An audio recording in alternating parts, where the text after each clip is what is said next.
땅이 계속해서 부흥하고 성장하는 은혜의 기회가 이제 마련되어졌으니까 어떻게 여름 사역들을 잘 보냈는지 한번 확인하고 계속해서 하반기 더 아름다운 모습으로 우리 다음 세대들이 잘 세워지도록 기도 부탁드립니다.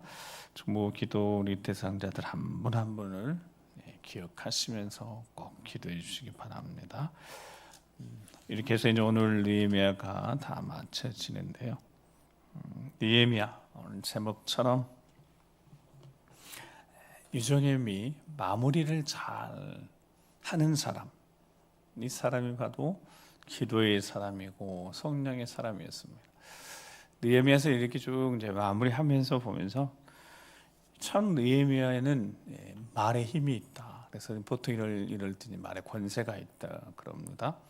총독이긴 하지만 120도 중에 유다의 이 도 바사 제국의 총독이긴 하지만 그냥 단순히 행정적인 지위에서 나오는 그런 힘이 아니라 그가 정말 하나님의 사람이고 기도하는 사람이고 신실한 사람이고 신중한 사람이고 그래서 그의 말에는 정말 힘이 있어서 그 말한 대로 다 실행이 되어지고 그 말에 아주 구속력이 있어서 말이 하나님 편에 서서 행하는 그 모든 일들이 잘 정리가 되어지고 마무리되어지는데 오늘 본문에 보면 이미 임기를 다 마치고 정해진 임기를 처음에 왕에게 바사 제국 왕에게 허락한 임기도 다 실은 다 마치고 모든 일을 다 마쳤습니다. 근데 다시 말미를 정해서 어떤 기간을 정해 다시 예루살렘에 왔다는 것을 오늘 본문에 기록하고 있습니다. 그러니까 뭔가 마무리가 하나님이 느헤미야에게 마무리를 시키고자 하시는 것이 있으신 것 같습니다. 유종의 미를 거둬야죠. 마지막 마무리를 잘 해야죠.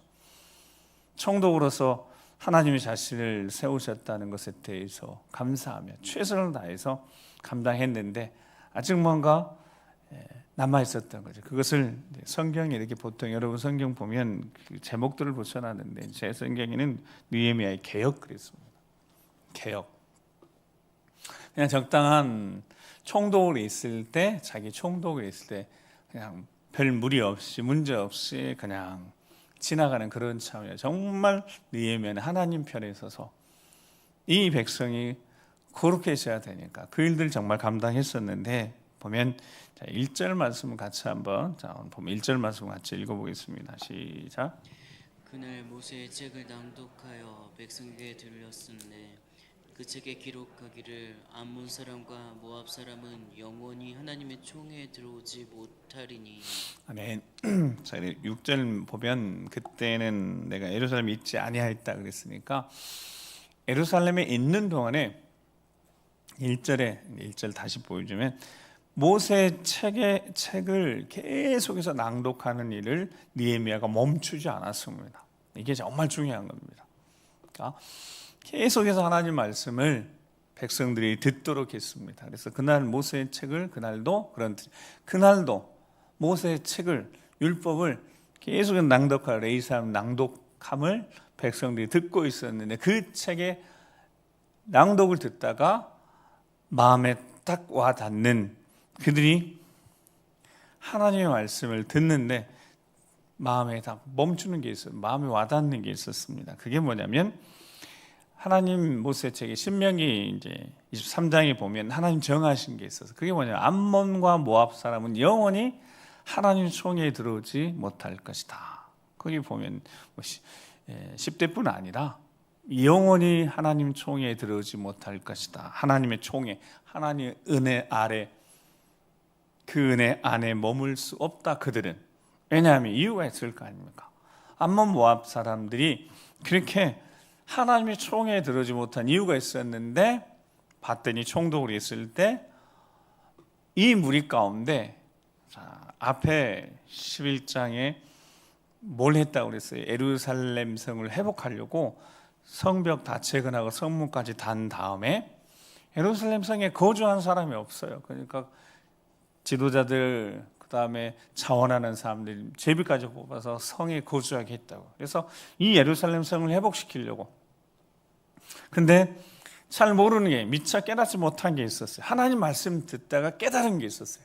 자, 그들 가운데 이 예루살렘 안에 누가 섞여 있었던 것을 알게 되어졌어요. 유다 가운데 이 모압과 암몬 자손이 섞여 있다는 것을 알게 되어졌고, 오늘 느헤미야가 마지막 그 작업을 실은 했던 겁니다.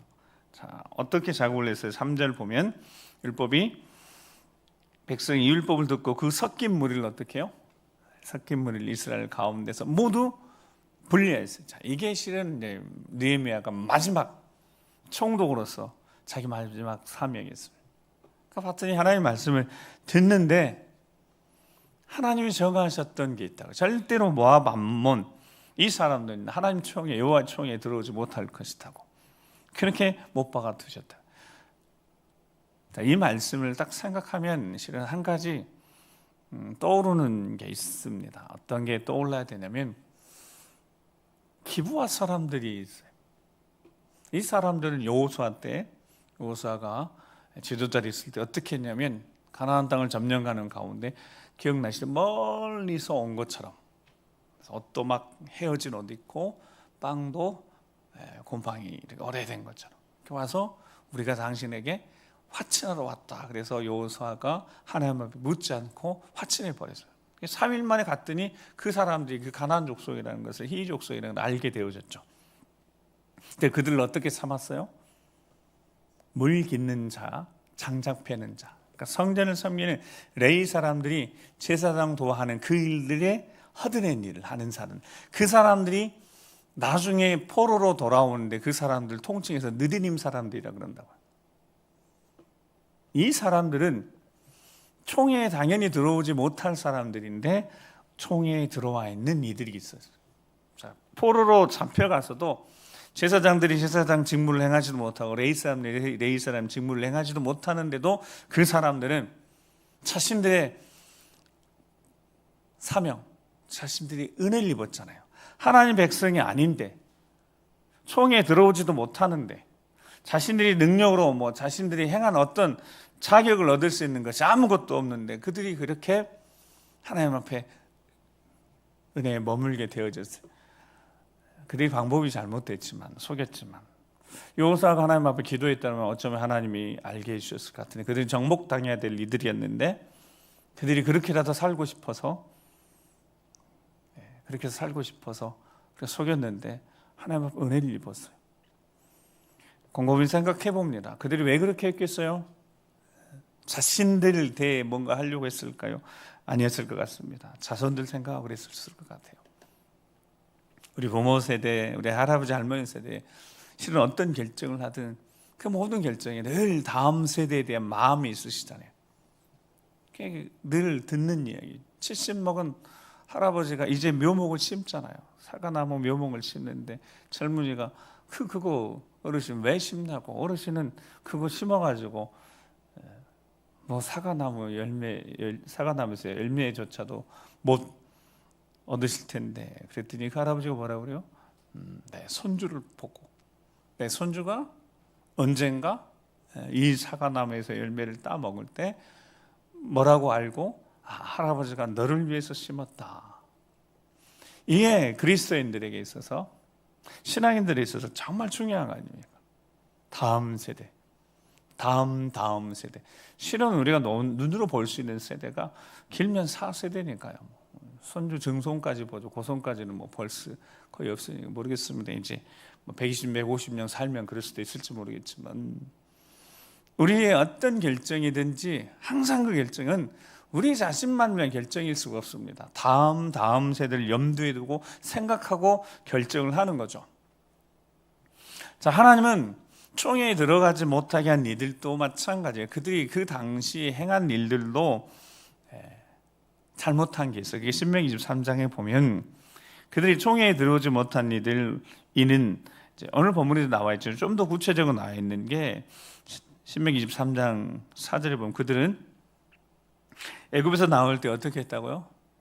떡과 물로 너희를 길에서 영접하지 아니하고, 기본적인 마음들이 그렇게 고통당하는 애굽에서 나와서 포로로 노예에 살다가 이제 하나님 은혜로 나와서 가는 그들을 모압 암몬 같으면 그래도 롯의 자손이니까, 아브라함 조카 롯의 자손이니까 그래도 이렇게 모질게는 하지 말아야죠. 근데 그들이 어떻게 했다고요? 애굽에 나올 때 떡과 물을 길에서 영접하지 않았다는 거예요. 최소한의 이는 불쌍히 여기는 마음조차도 없었던 이 인정 없는, 자비 없는 그들에 대해서.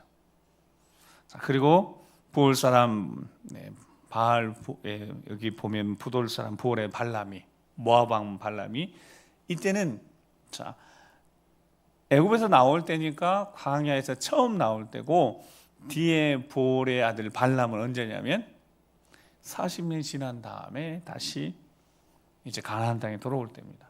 그러니까 첫 세대는 다 죽었고, 이 세대가 이제 가나안 건너가기 전에 모압 평지에 이르렀을 때 발람이 그랬습니다.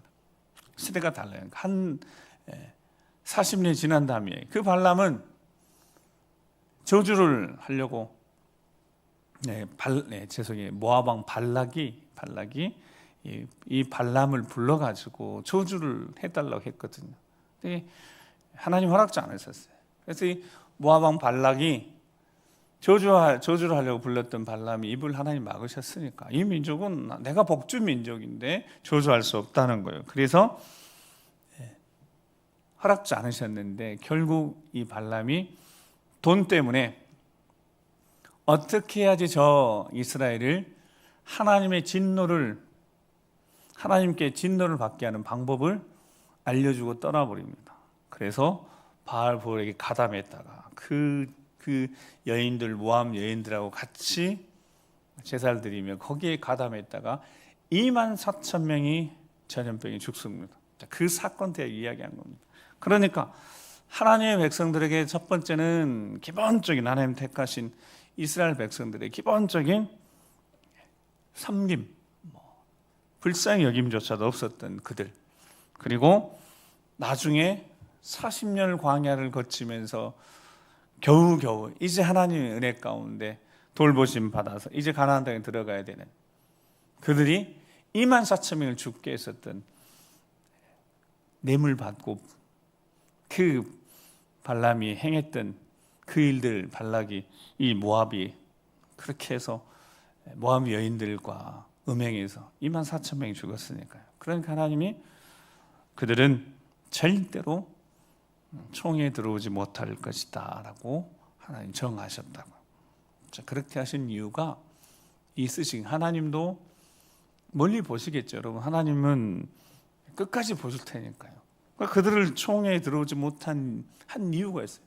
긍휼히 여기신 하나님인데, 그러면 시간이 좀 지나서 길에 이렇게 어려운데 떡과 물 주지 않는 것에, 그 정도 그렇게 선의를 베푸지 않는 것에 대해서 그렇게 모질게 매정하게 하실 수 있나? 그럴 수 있겠지만 절대 하나님이 정하신 데는 이유가 있으셨을 테니까 그렇게 하셨겠지 않겠습니까? 그래서 5절에 보면 내 하나님 여호와께서 너를 사랑하심으로 내 하나님 여호와께서 발람의 말을 듣지 않고 내 하나님 여호와께서 저주를 변하여 복이 되게 하셨고, 그래서 평생에 그들의 평안함과 형통함을 영원히 구하지 말지나. 특별히 모압에 대해서는 이렇게 범죄케 해서 24,000명이 죽게 했으니까. 자, 하나님의 말씀을 들었어요. 듣다 보니까 총회 가운데 영원히 들지 못하도록 한 이들이 섞여 있었다는 거죠. 그래서 오늘 본문의 3절에 율법을 듣고 그 섞인 무리를 곧 섞인 무리를 어떻게 했다고요? 이스라엘 가운데 분리하였습니다. 떼어내 버린 겁니다. 이게 이제 어떤 의미냐면, 직조돼서 보통 이렇게 이제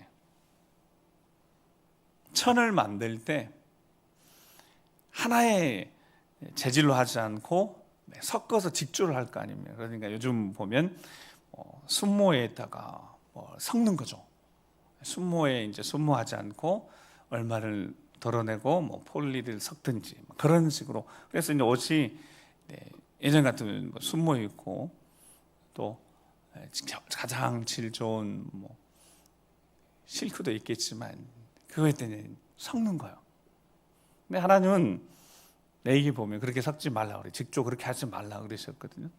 근데 그렇게 직주를 한 거예요. 이렇게 시줄을 할 줄로 짜버린 겁니다. 여러분, 그걸 다시 분리해내는 것이 이게 쉽겠어요? 이거 통으로 짜버렸는데. 그런 뜻입니다. 섞인데 어떻게 섞였냐면 이게 깊숙이 섞여버린 거예요. 이게 직주처럼 완전히 스며든 겁니다. 왜냐하면 이게 문화적이기 때문에 이렇게. 그러니까 하나님이 총에 들지 못하게 한 이유가 있었던 거죠. 그것도 영원히 들지 못하게 한 이유가 있었어요. 어떻게 되니까?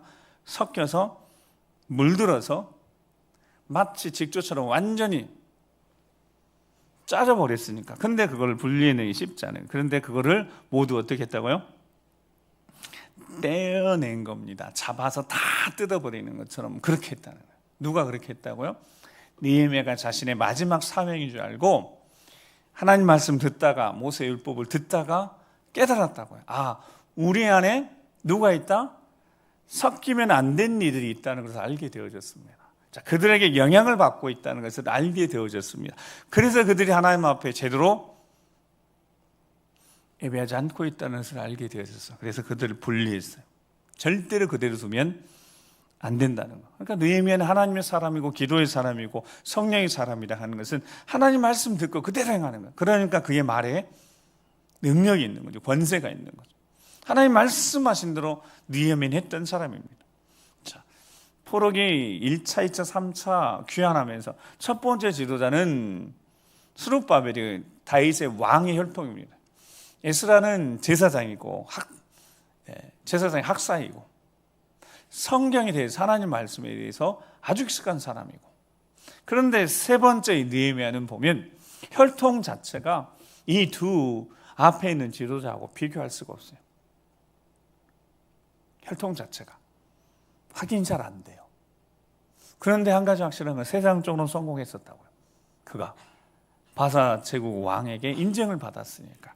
근데 자신이 그렇게 어떻게 싸웠는지 모르겠지만 자신이 싸운 모든 것들을요, 자기 인생에서 이곳까지 온 겁니다. 고국 돌아온 거예요. 여러분, 저기 유다라는 120조 중에 저기 끝자락에 있는 그 총독이 낫겠어요? 왕 곁에서 신임 받고 술 맡은 관원이 낫겠어요? 이거 비교 안 되는 거죠. 여러분, 이렇게 가는 사람이 누가 있겠어요? 근데 느헤미야는 처음에 기억나시죠? 고국의 형편을 듣고 가슴을 치며 회개하면서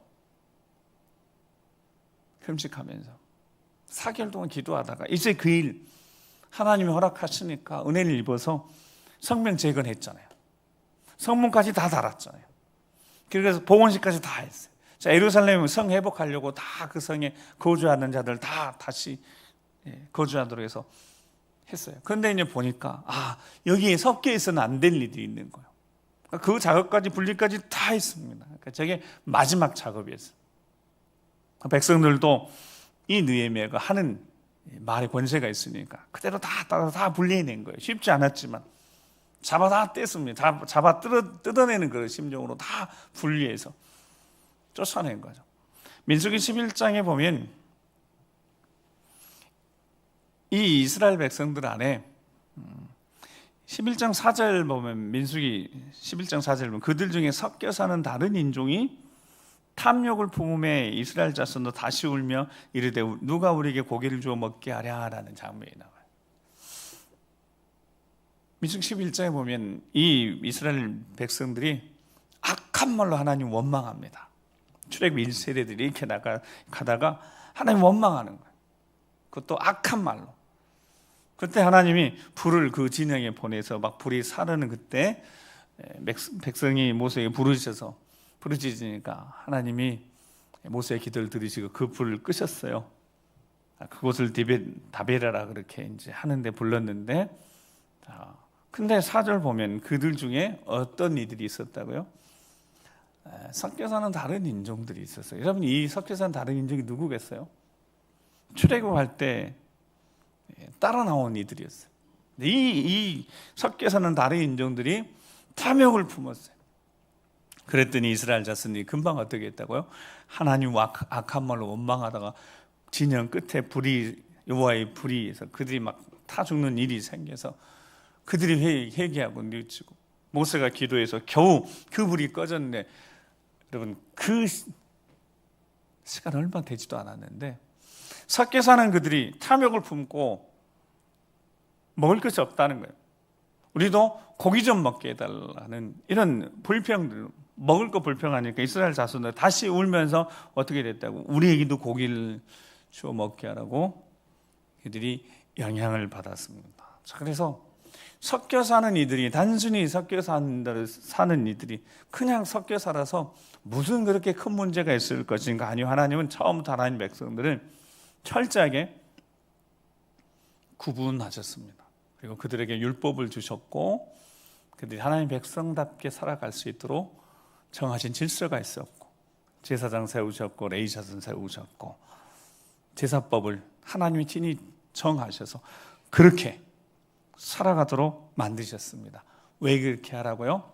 섞이지 말라고. 뭐 하지 말라고요? 섞이지 말라고.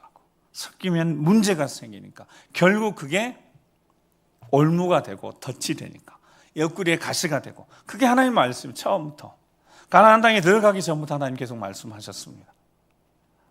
가나안 땅에 들어가면 다 죽이라고, 멸절시키라고. 왜냐하면 남겨놓으면 어떻게 되니까 마치 섞여서 아까 말한 것처럼 직조된다고요. 그게 완전히 짜여져서 이게 이 천이 하나가 되는 거예요.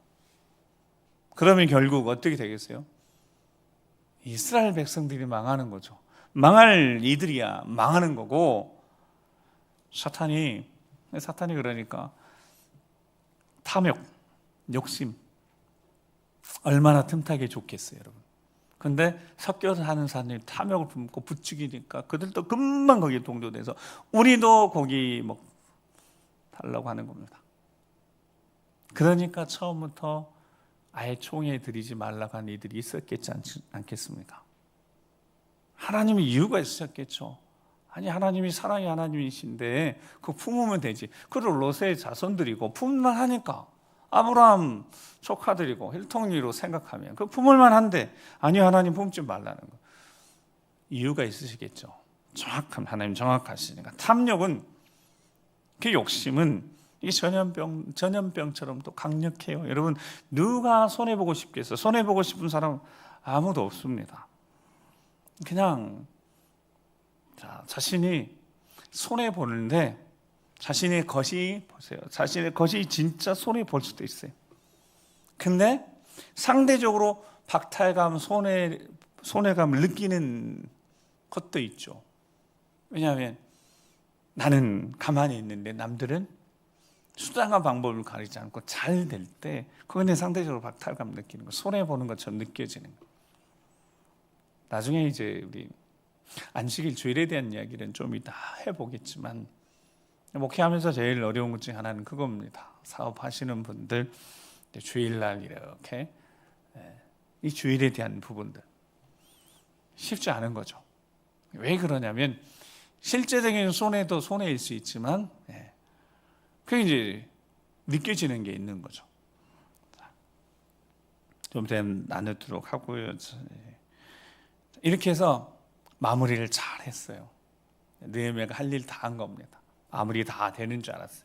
자, 그리고 아까 다시 말씀을 보면, 이제 6절만, 그때는 예루살렘에 있지 않았어요. 왜 있지 않았다고요? 다 마치고 갔어요. 총독 임기 다 마치고 떠나갔는데, 이제 4절에 보면 이전에 우리 하나님 이전에 방을 맡았던 한 사람이 나와요. 그 사람이 제사장 엘리야십인데, 도비아와 연락이 있었다. 근데 연락이 있었다면 가까이 지냈다는 뜻입니다. 근데 도비아가 누구예요? 성벽을 재건할 때 철저하게 반대했던 도비아, 산발랏, 이 사람들이. 근데 하나님의 전에 방을 맡은 제사장 엘리야십이 그와 어떻게 하고 있었다고요? 가까이 지내고 있었어요. 그리고 무슨 일이 있었냐면 5절에 보면 원래 그 방이 안에 있었는데, 그 방이 뭐 하는 방이었다고요? 곡간이었고 지성물을 보관하는 곳이었습니다. 제사장 것이고 레인들에게 돌아가는 것들. 근데 그 방을 누구한테 내줬다고요? 성벽을 재건하는데 방해했던 그 도비아에게 내준 겁니다. 누가요? 제사장이. 여러분, 왜 그렇게 했겠습니까? 왜? 다른 뭐가 있겠어요? 다른 거 없어요. 그 방에 있어야 될 것들을 이 엘리야십이 착복하고 도비아에게 방을 내준 거죠. 자, 이 소식을 들었을 때 6절에 이제 느헤미야가 어떻게 했는지 나오죠. 자, 6절 한번 같이 한번 읽어보겠습니다. 시작.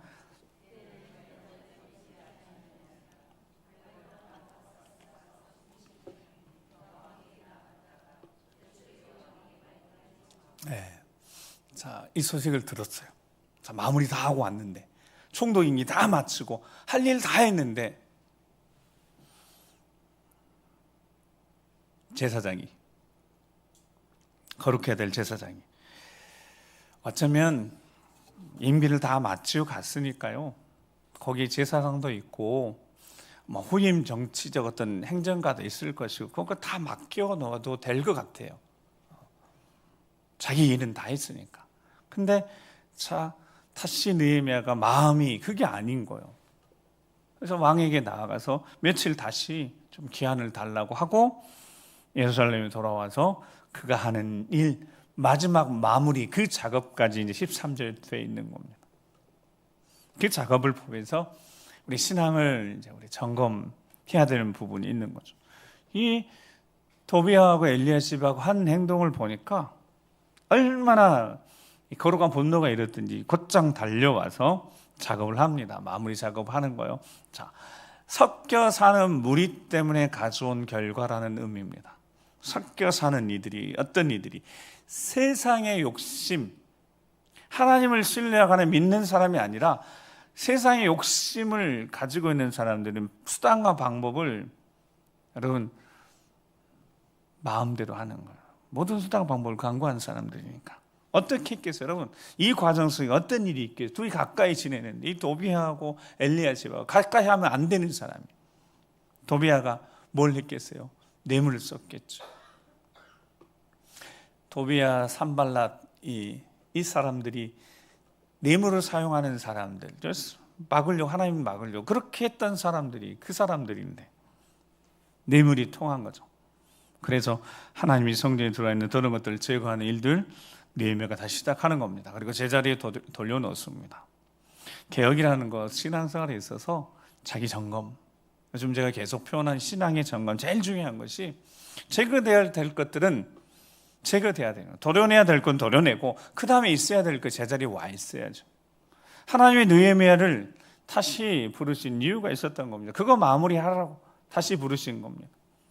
하나님이 마무리하게 하시는, 그래서 더 거룩하게 아름다운 모습으로 세울 수 있도록, 즉 처음에 제가 말씀드린 우리의 선택이 누구의 선택, 어디까지 미친다고요? 우리의 선택이 자녀들 다음 세대까지 계속 미치니까 오늘 우리의 선택이 단 한 번의 선택이 그냥 한 번의 선택으로 그치지 않고 내가 있어야 될 자리에 있는 이 선택이, 내가 버려야 될 것을 버리는 이 선택이 다음 세대까지 영향을 반드시 미친다는 겁니다. 그렇다면 오늘 우리의 선택이 정말 중요한 거죠. 그래서 하나님 느헤미야를 보낸 겁니다. 어쩌면 믿을 사람이 느헤미야밖에 없으니까 거룩한 분노를 가지고 달려와서 그거 다 정리하잖아요. 도비아세가 다 밖으로 내던져버리고 그 방 다시 정결하게 깨끗하게 한 다음에 다시 그 곳간, 그 창고는 뭐로 채워줘야 된다고? 지성물로. 하나님 앞에 먼저 드려졌다가 대제사장에 돌려지는 것들, 레인들에게 돌려지는 몫을 거기에 보관하는 것, 다시 제자리로 돌아갑니다. 있어야 될 것들이 제자리에 있어야 되는 거죠. 버려야 될 것이 버려져야 되고, 신앙생활 하면서 늘 항상 우리가 잊지 말아야 될 것이 바로 회개를 통해서 우리 안에, 우리 마음의 방이 거룩해 돼야 되지 않겠습니까? 정결해야 되지 않겠습니까? 다른 걸로, 세상의 욕심으로 이렇게 가득 채워지면 안 되는 거죠. 그렇게 우리의 신앙생활이 그런 삶을 살게 되어지고 우리의 결정이 보이는 세상적인 것에 대한 욕심, 그것에 결정을 하고 그걸 선택한다면 그 선택이 계속 우리 삶을 이끌어가게 되고 그게 지속된다면 그 선택의 결과가 우리 자신에게도 영향을 미치지만 자녀들 다음 세대에게 영향을 미친다고 생각하면 두렵고 떨릴 수밖에 없는 거죠. 그래서 예수님도 공생에 시작하는 시작해서 3년 이제 다 마치고 난 다음에 예루살렘 성전 올라가서 첫째 날 성전에 들어가서 뭘 하셨습니까? 성전을 정화하신 거죠. 성전 안에 들어와 있는 상 마련해서 환전해 주고 재물 팔고 이 사람들이 성전에 들어와 있는 것 예수님이 어떻게 하셨습니까? 보고 속상하니까 속상해. 그리고 발길 돌리시지 않으셨습니다. 평소에 예수님이 성품하고 좀 다르게요. 녹음까지만 채찍 만들으세요. 상 다 엎으시고 또 쫓아내시면서 내 집은 만민이 기도하는 집인데 그렇게 일컬음을 받아야 되는데 너희가 강도의 소굴로 만들었다라고 외치신 분이 바로 예수님이셨습니다. 성전 안에 더러운 것은 예수님 절대 용납하지 않으시는 거예요.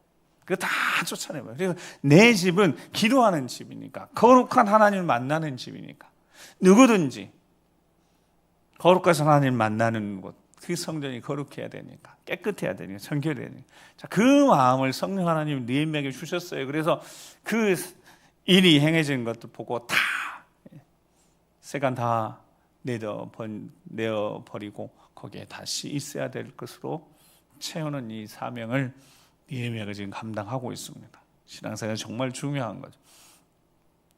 고린도전서 3장 16절 18절 말씀에 우리 늘 읽습니다. 너희는 너희가 하나님의 성전인 것과 하나님의 성령이 너희 안에 계시는 것을 알지 못하느냐. 알아야 된다는 겁니다. 절대적으로 알아야 된다. 하나님이 거하시는 거룩한 성령이 거하시는 전이라는 거예요. 마음이 이 마음에 하나님을 두고 하나님 품고 있어요. 누구든지 하나님 성전을 더럽히면 어떻게 된다고요? 하나님 그 사람을 멸하시리라. 하나님 성전은 거룩하니 너희도 그러하니라. 그렇게 하나님 말씀하셨어요. 아무도 18절 아무도 자신을 속이지 말라. 결국 자신을 다 속이고 있는 갈라디아 6장 7절 스스로 속이지만 자기가 자기를 속이는 거죠. 성전은 더럽히면 안 되는 거예요. 그러니까 더럽혀진 것이 있다면 더럽히는 것이 있다면 다 제거해야죠. 직주처럼 섞여서 이게 완전히 짜 있어도 그거 다 뜯어내야죠. 섞이면 안 되니까. 희생이 있더라도 여러분 희생이 있어도 감내해야 되는 거죠. 내 중에 누구든지 이 세상에서 지혜 있는 줄로 생각하거든 어리석은 자가 되라. 어리석은 자가 되라. 그게 무슨 뜻이에요? 말씀 그대로 순종하라는 뜻입니다. 말씀 그대로 순종. 거룩하라 그랬으니까 거룩하라는 거예요. 더럽혀졌으니까 제가 하라고 했으니까 제가 하라는 거예요. 그래야지 거룩해지니까. 보니까 엘리야십이요 자기 욕심 채우려고 자기가 다 착복하고 그 공간은 도배해주고 나고 나니까 어떤 결과가 나타나는지 그 뒤에 나오잖아요. 10절 보면 자 느헤미야가 이제 또 알아보기 시작. 이게 단순한 사건이 아니구나. 지금 뭔가 잘못된. 그리고 또 알아본 거예요. 알아봤더니 어떤 결과를 가져왔어요? 레위 사람들이 받을 몫을 못 받는 겁니다. 지난 말씀 제가 12장에 말씀드렸어요. 그래서 뭐 하고 있어요? 그 직무를 행하는 레위 사람들과 노래한 자들이 각각 자기 밭으로 다 도망가 버렸어요. 그게 무슨 의미예요? 자, 엘리야십 예를 들어 엘리야십이 그 지성물이 거기 보관돼야 될 곳이 있어서 거기서 제사장이든 레인들이 거기서 충당을 해야 되는 그게 다 비었어요. 도비야가 차지하고 있잖아요. 그러니까 레위 사람들이 지금 뭐 한다고요? 생계 때문에 각자 자기 밭으로 가서 생계 때문에 거기 있는 거. 얼마나 느헤미야가 속이 상했겠어요. 그래서 민장들 다 꾸짖고 11절에 하나님이 저희 이렇게 버림받아 되어져서 이거 어떻게 할 거냐. 레위 사람 다시 모아 어땠다고요? 다시 제자리에 세웠어요. 있어야 될 곳에 있어야 되니까 그게 여러분 종교가 아니라 우리 신앙은 제자리에 있어야 합니다. 레인들이 그 자리에 있어야 되는 거죠. 다시 그래서 섬김의 자리 사랑을 다시 제자리에 세워놨습니다. 그거 느헤미야에게 하나님이 하게 하시는 거죠. 그리고 그 정리 레위 사람들 다시 제자리 돌려놓은 다음에 그 뒤에 보면 13절 14절 말씀에 보면 정리를 해요. 창고지기를 세우는데 제사장, 신실한 제사장 한 사람, 서기관 한 사람, 레위 사람, 부다이라는 사람 창고지기를 세우고 그 다음에 버금, 그 뒤에 부창고지기를 딱 세워요. 근데 이 사람들이 어떤 사람들이요? 얘는 그들이 충직한 자로 인정됐단 말이에요. 그게 무슨 뜻이냐면 사람은 열매로, 나무의 열매로 아는 겁니다. 충직한 자는 이게 입증된 사람이에요. 그들의 진실함과 성실함이 입증된 사람들이. 그 사람들 세웠어요. 느헤미야가 아는 거죠. 진실한 사람들, 성실한 사람들. 그게 인정이 됐어요. 그 직분은 형제들에게 분배한 일을 했었는데 그 분배한 일에 공평한 겁니다. 진실한 겁니다. 작은 일에 충성한 거예요. 그랬더니 큰 일, 많은 일을 맡겨준 거예요. 어디서 들었던 표현이 어디서 들었어요? 예수님 마태복음 25장에 달란트 비유할 때 썼던 이야기예요. 말씀입니다. 25장 21절 말씀에 마태복음 25장 21절 시작.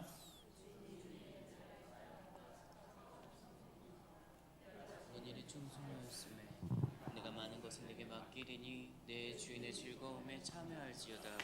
아멘. 자, 입증이 된 사람들, 검증을 거친 사람들, 작은 일 맡겨놨더니 형제들의 분배한 일들을 정말 정직하게 진실하게 잘하는 사람들. 그러니까 그 사람들 느헤미야가 잘 지켜봤다가 이 사람들에게 맡기는 거야. 우리 주님이 마지막 달란트 비유를 하시면서 충성된 종, 착하고 충성된, 여러분 충성되기도 해야 되지만 착해야죠.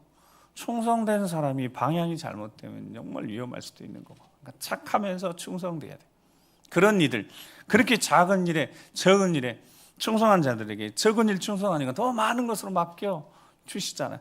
이게 하나님 나라에서 영광을 받게 될, 상을 받게 될 일이잖아요. 그러니까 우리가 이 땅에서 맡겨진 사명에 대해서 여기 나오는 특별히 기록되어 있는 그 버금가는 하나님이라는 사람, 부창고지기, 이런 사람들, 적은 일에 충성하고 진실하고 정직과 충직하니까 그게 입증이 된 거예요. 자, 그러니까 더 많은 건 맡겨주시잖아요. 신앙생활은 그런 거 아니겠습니까? 우리가 입증이 되는, 좀 검증된 사람이 돼야 되는 거죠. 나무를 딱 열매로 보고 아는 것처럼, 저 나무가 좋은 나무인 거는 열매가 증명해 보여, 입증되는 거잖아요. 느헤미야, 하나님의 사람, 기도의 사람.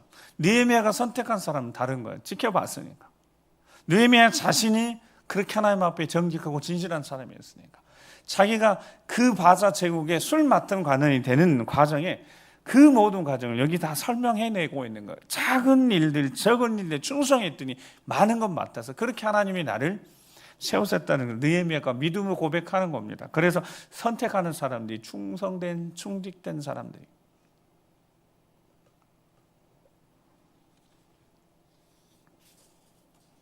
그래서 14절 말씀을 같이 한번 읽어보세요. 14절.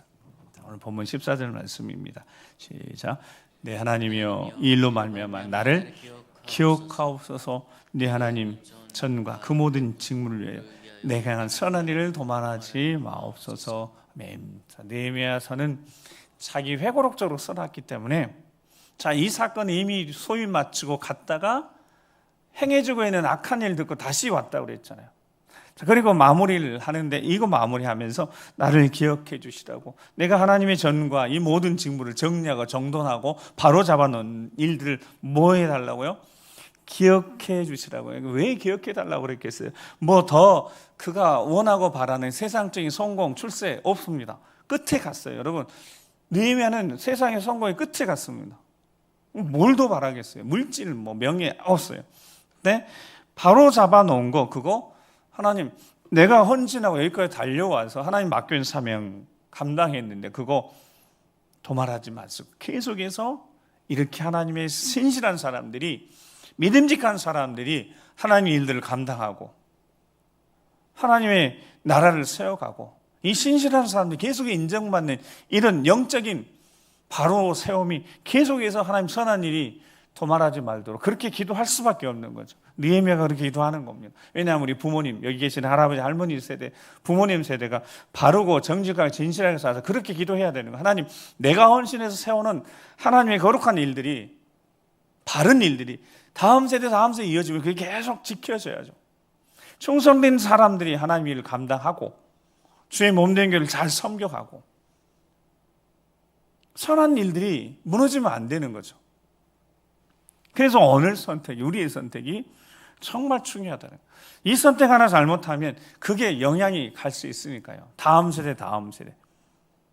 더 이상 20년 뒤, 30년 뒤 이 자리에 예비하는 다음 세대가 없으면 그거 어떻게 될 거냐 말입니다. 그거 책임 우리한테 있으니까. 여러분, 그들의 책임으로 다 돌릴 수 없는 거죠. 20년 뒤에 우리가 없을 수도 있는데 너희들한테 책임 묻겠습니까? 우리가 책임져야죠. 어쩔 수 없는 거 아니겠습니까? 느헤미야가 소임을 마치고 끝난 일 다시 돌아와서 하는 이유가 다른 이유가 없어요. 처음에 1장에 고구 형편 듣고 느헤미야는 뭐라고 고백했냐면 이 모든 결과가 나와 내 아버지 집의 죄악이라고 고백했던 사람이 느헤미야입니다. 부모님들의 신앙의 선택이, 할아버지 할머니 신앙의 선택이 어떤 결과를 미치는지 알고 있었던 사람입니다.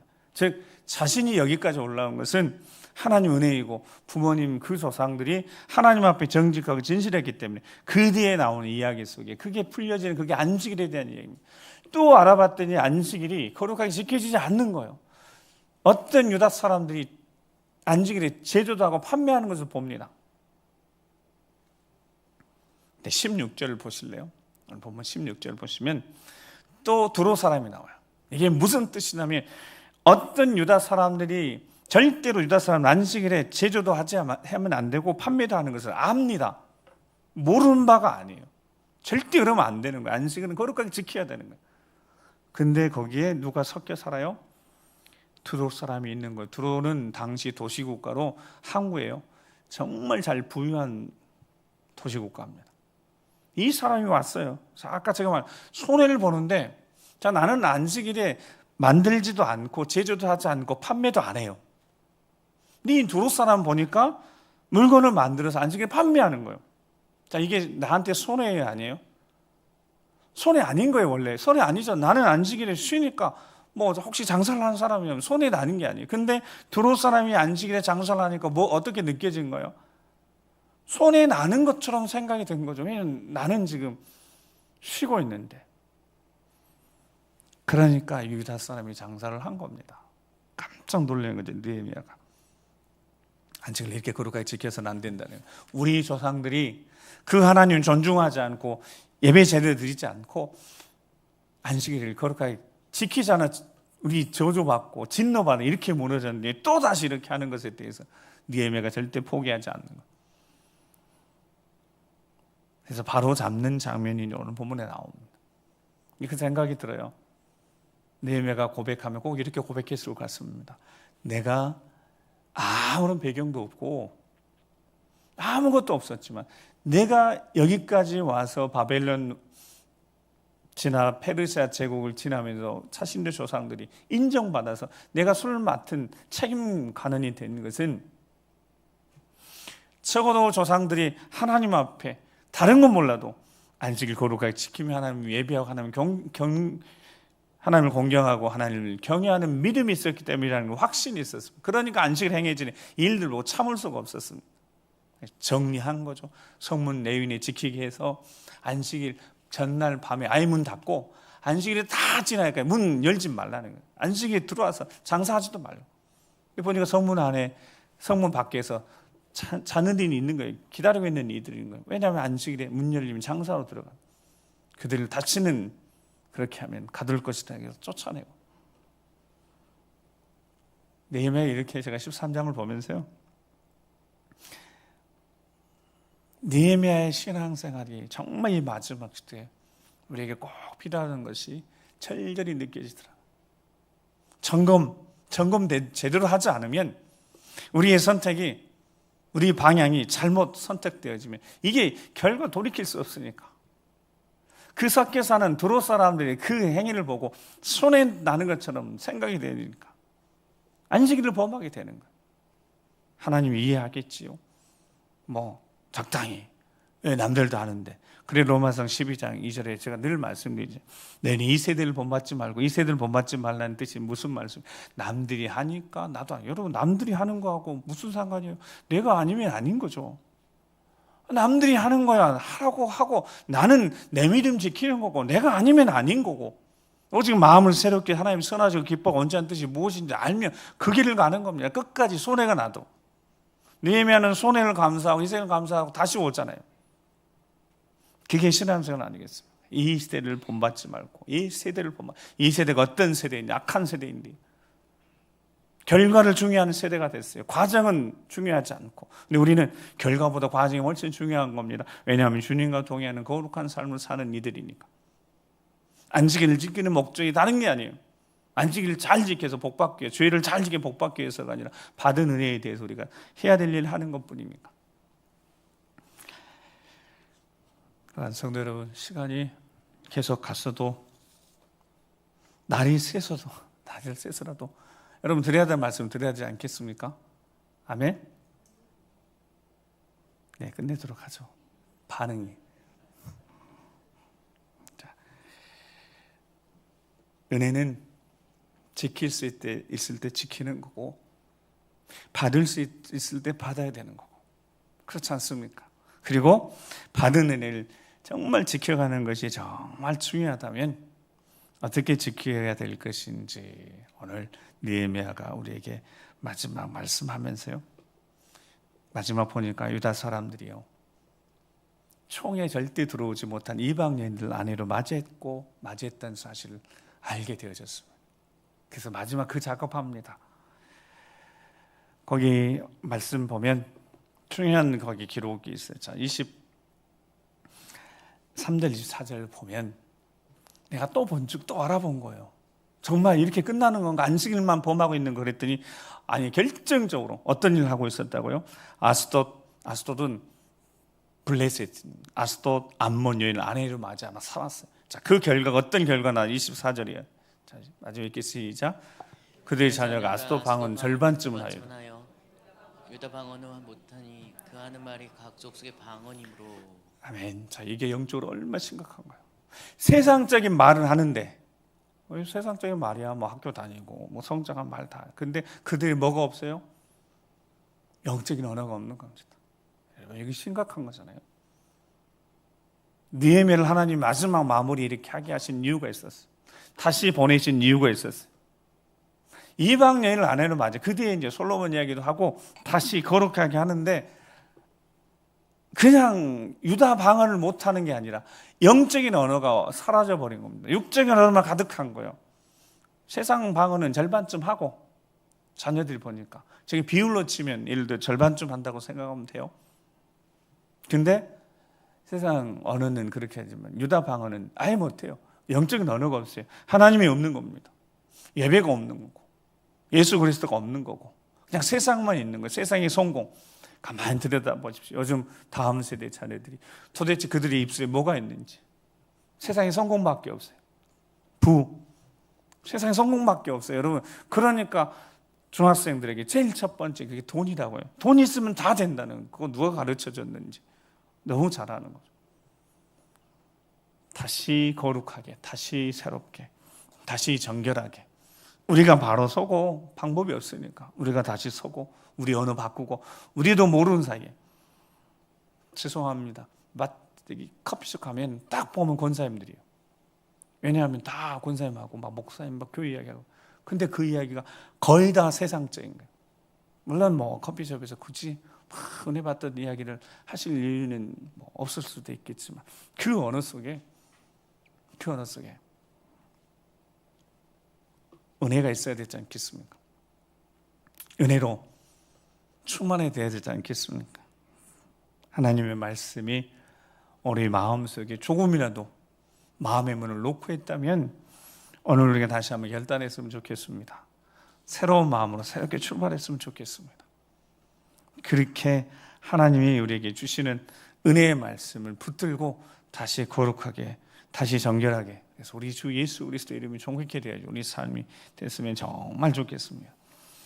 사도행전 2장 35절에 보험사의 여러분에게 모범을 보여준 바와 같이 수고가 약한 사람들 돕고 주 예수께서 친히 말씀하신 바 주는 것이 받는 것보다 복이 있다 하심을 꼭 기억했으면 좋겠습니다. 바울이 에베소 교회 장로들에게 마지막 작별하면서 주님이 우리에게 주신 것들 얼마나 많고 귀하고 그 은혜가 넘치는데 그 은혜를 이렇게 흘러보내는 축복의 통로로 쓰임받는, 세상의 욕심이 아니라 세상의 욕심 다 내려놓고 하늘의 영광을 바라보면서 주님이 주신 그 사랑 은혜를 흘러보내는 축복의 통로로 우리 모두가 다 쓰임받길 주의 이름 축복합니다. 기도하시겠습니다. 우리 함께 기도하시면서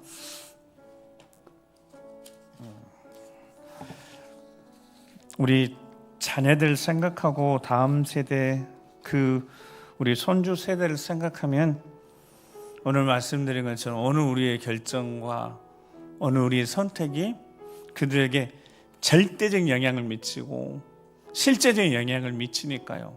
정말 우리의 언어가 좀 바뀌어야 될 것 같고요.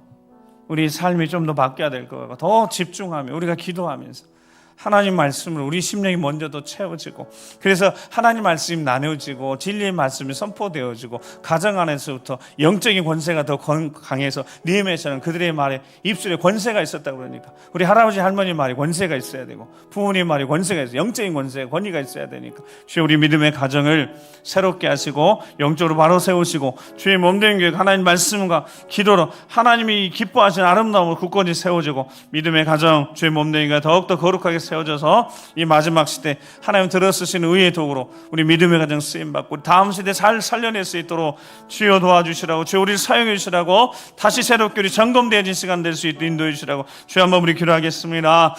주여 아버지 하나님, 두렵고 떨리는 마음으로 하나님 말씀 앞에 섭니다. 점검합니다.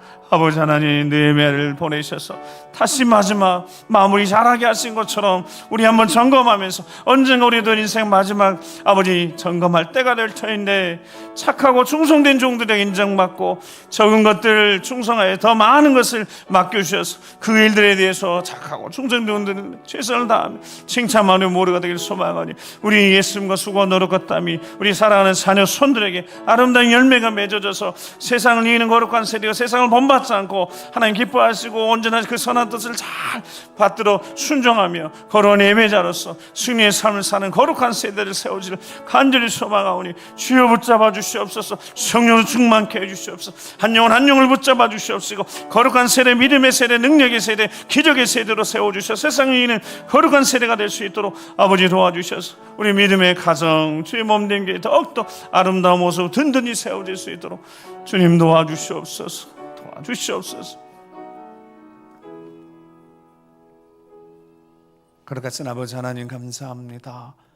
오늘 우리가 있어야 될 그 자리를 지켜내게 하시고 우리 안에 세상의 것으로 생각이 더럽혀지고 마음이 더럽혀진 것이 있다면 그거 다 도려내고 버려버리고 떨어내고 우리 주님, 우리 주 예수 그리스도, 우리 주님의 가장 존귀하고 귀한 그 이름 붙들고 우리 주님 한 분만으로 만족하며 감사하며 찬양 영광 돌리고 우리 입술에 생명의 은혜가 영적인 은혜가 가득 채워져서 우리 자녀의 입술 가운데 하나님의 은혜가 고백되어지고 우리 주 예수 그리스도 십자가의 복음이 선포되어지며 성령 하나님 도우심이 힘입어서 은혜로운 언어들, 생명의 은혜들 가득 채워져서 세상에 거룩한 세대 되어지게 도와주셔서 믿음의 가정이 바로 서고 주의 몸된 교회가 든든히 세워져서 우리 거룩한 다음 세대들을 잘 세워서 이 땅에 우리 사명 잘 감당해서 주님 앞에 섰을 때 착하고 충성된 종들이라고 꼭 인정받고 칭찬받는 우리 모두가 될 수 있도록 주여 성령으로 충만케 하시고 우리를 붙잡아 이끌어 인도하여 주시옵소서.